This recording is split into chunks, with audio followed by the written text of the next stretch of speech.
Hello বন্ধুরা, আসসালামু আলাইকুম। আজকে আমি আমার বাচ্চার জন্য নুডলস রান্না করেছি। আর এইভাবে নুডলসটা আমার বাচ্চা বেশ পছন্দ করেছে। যাদের বাচ্চা একটু কাবু বা শুকনো, তারা এইভাবে বাচ্চাকে নুডলস খাওয়াতে পারেন। এটাই আপনার বাচ্চার ওজন বৃদ্ধিতে সহায়তা করবে।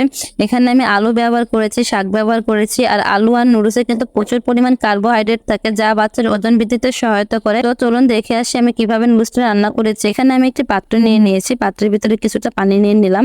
পানিটা যখন একটু গরম হয়েছে, তার ভিতরে নুডলস দিয়ে দিয়েছি। আর আগে থেকে আলু সেদ্ধ করে রেখেছিলাম, সেই আলু সেদ্ধটাও দিয়ে দিয়েছি। আর সামান্য একটু কুমড়োর পাতা দিয়েছি। দেওয়ার পর আমি সুন্দর করে নেড়েচেড়ে রান্না করতেছি। সামান্য একটু লবণ দিলাম, লবণ দেওয়ার পর আবার নাড়াচাড়া করে নিচ্ছি।